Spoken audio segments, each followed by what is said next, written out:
नशा शराब में होती तो नाचती बोतल। आज उसने अपने हाथों से पिलाई है यारो। लगता है आज नशा भी नशे में है। अलग ही नशा है तेरी मोहब्बत का। जब से मिला हूँ कमबख्त रोज बढ़ता ही जा रहा है। नमस्कार दोस्तों, नशा न शराब में है, न उसकी आंखों में है, न ही उसकी बातों और बाहों में है। नशा आपके दिमाग में है जो आप पर हावी हो चुका है। डर का नशा, किसी चीज से ज्यादा डर लगना, ये भी एक नशा है। मुझे वो पसंद है, मुझे वो चाहिए ही चाहिए, पाने का नशा। अगर वो मुझसे दूर हो गई तो मेरा क्या होगा, खोने का नशा। वो मुझे बहुत अच्छी लगती है, ये तो मुझसे नहीं होगा, वो तो मैं नहीं कर सकता, ये मेरे बस का नहीं है, कमजोरी का नशा। दिन भर किसी न किसी से बातें करना, सोशल मीडिया स्क्रॉल करना, ये है आपकी बर्बादी का नशा। सिगरेट, दारू, अल्कोहल, ड्रग्स, ये उतने ज्यादा विषैले नहीं है जितना कि ये सारी नशाएं हैं जो पीछे बताई गई है। ये आपकी जिंदगी को बर्बाद कर रही है। इस वीडियो में आप जानोगे कि इन सारी नशाओं से खुद को कैसे बचाएं और हमेशा खुश कैसे रहें। पाने का नशा, खोने का नशा, डर का नशा, नफरत का नशा, मोहब्बत का नशा, सोशल मीडिया का नशा, लालच का नशा, कमजोरी का नशा, इन सारी नशाओं को आप इमोशंस कह सकते हो। Every emotions that overcomes you is dangerous. हर वो भावना जो आपको कमजोर करती है, आपको दबाती है, वो खतरनाक है। एक शराबी जब ज्यादा दुखी होता है तब भी पीता है, और जब ज्यादा खुश होता है तब तो और ज्यादा पीता है। एक स्टूडेंट, एक विद्यार्थी जब दुखी होता है तब तो बिल्कुल नहीं पढ़ता, और जब ज्यादा खुश होता है तब तो और ज्यादा नहीं पढ़ता। जब तक आपको कोई लड़की या लड़का जिसे आप चाहते हो वो नहीं मिलती, तब तक आप ये कहते हो, ओह गॉड, एक बार दिला दे। और जब मिल जाती है तब आप ये कहते हो, अरे बस कर भाई, और पागल कर दिया, पीछे छोड़ दे। ये सारे ह्यूमन बिहेवियर्स हैं जो आज के यूथ पर, आज के लोगों पर पूरी तरह से हावी है। भगवान श्री कृष्ण ने गीता के 5वें अध्याय के 23वें श्लोक में कहा है, शक्नोति हैव यः सोढुम् प्राक् शरीर विमोक्षणात् काम क्रोधोद्भवं वेगा स युक्तः स सुखी नरः। यानी जो व्यक्ति अपने इमोशंस को सही समय पर कंट्रोल कर लेता है, जान जाता है कि ये इमोशंस क्यों उठ रहे हैं और क्या इसे कंट्रोल करना जरूरी भी है, तो वो इंसान सबसे सुखी होता है। अब सवाल उठता है कि इन इमोशंस को, इन नशाओं को कैसे कम करें। इसके सॉल्यूशन के लिए गीता जी के ही एक श्लोक को लेते हैं। 4थे अध्याय के 39वें श्लोक में श्री कृष्ण जी ने कहा है, श्रद्धावान लभते ज्ञानम तत्परः सयतेन्द्रियः ज्ञानम लब्ध्वा पराम शांति अचिरेणाधिगच्छति। ज्ञानम लब्ध्वा पराम शांति, भगवान स्पष्ट कह रहे हैं, नॉलेज गिव्स यू पीस, यानी कि ज्ञान आपको शांति देता है। सोशल मीडिया नहीं, रील्स, शॉर्ट्स देखकर आप थोड़ी देर के लिए ये कह सकते हो, इतनी खुशी मुझे। लेकिन ये खुशी ज्यादा देर तक नहीं रहती है मेरे दोस्त, ये समय के साथ चली जाती है। अब सवाल उठता है कि पहला तरीका क्या है।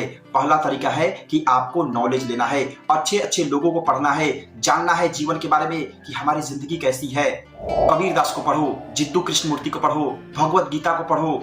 ऐसे ऐसे लोगों को जानो और पढ़ो जो आपकी जिंदगी के बारे में आपको बताए, जो आप अनुभव नहीं कर सकते हो। वैसे तो आप चाहो तो आप खुद भी अनुभव कर सकते हो, लेकिन उसके लिए आपके अंदर कुछ होना चाहिए। जब तक आपके अंदर कुछ नहीं होगा तब तक आप बहुत कुछ नहीं हासिल कर सकते हो।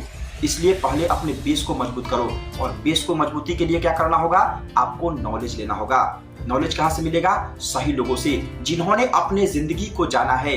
हर किसी से ज्ञान मत लो, एक्टर और एक्ट्रेसेस से ज्ञान नहीं लेना है, उनसे इन्फ्लुएंस नहीं होना है। जिंदगी में मजा करके नहीं जिया तो क्या जिया, मजा करो, मजा।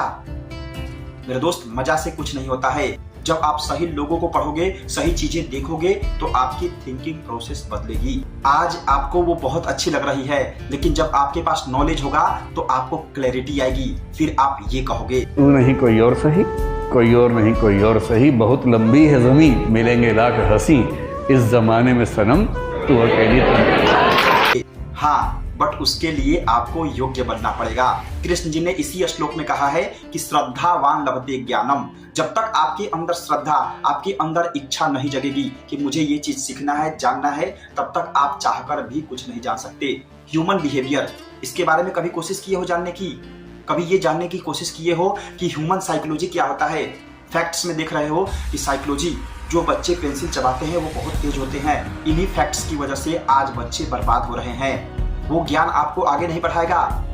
कृष्ण जी कह रहे हैं कि ज्ञानम लब्ध्वा पराम शांति, यानी कि सही ज्ञान लो जो आपकी जिंदगी के लिए फायदेमंद हो।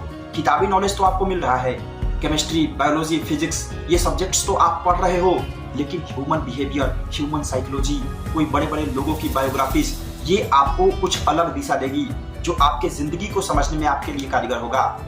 मैं अपना खुद का अनुभव बताता हूँ। आज से 4 साल पहले तक मैं कुछ नहीं जानता था, लेकिन मेरे अंदर कुछ ऐसा आया, उसके बाद से मैंने पढ़ना शुरू किया। आज मुझे बहुत सी चीजें दिखाई देती है। उस समय जब मैं कुछ नहीं जानता था, तब कोई समस्या मेरी जिंदगी में, कोई प्रॉब्लम्स मेरी जिंदगी में आती थी, तो मैं ऐसे रिएक्ट करता था।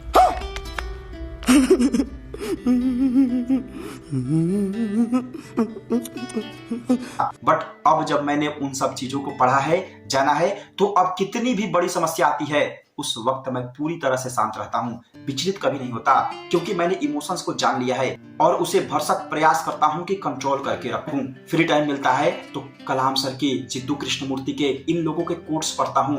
बड़े बड़े लोगों ने अपनी जिंदगी में जो अचीवमेंट्स किया है, उनकी बातों को मैं सुनता हूँ। इससे जिंदगी में क्लैरिटी आती है। कहने का मतलब है, अगर पूरी वीडियो को समराइज करूं तो अगर आपको जिंदगी के किसी भी नशे से मुक्त होना है तो पहले आप जिंदगी को जानो, और जिंदगी को जानने के लिए क्या करना होगा? आपको ज्ञान को जानना होगा, ज्ञान हासिल करना होगा। और ज्ञान कैसे हासिल होगा? जब आप श्रद्धावान बनोगे, आपके अंदर इच्छा जगेगी कि हाँ, मुझे अच्छी चीजें भी देखनी है। तो आज से थोड़ा थोड़ा ज्ञान हासिल करो और जिंदगी को सुकून से बिताओ।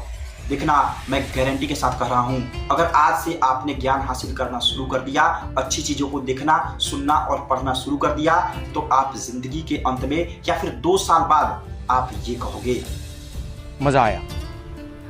और मैं ये जो मजा है हिंदुस्तान के हर व्यक्ति को देना चाहता हूं। वीडियो को लास्ट तक देखने के लिए आपका दिल से बहुत बहुत धन्यवाद।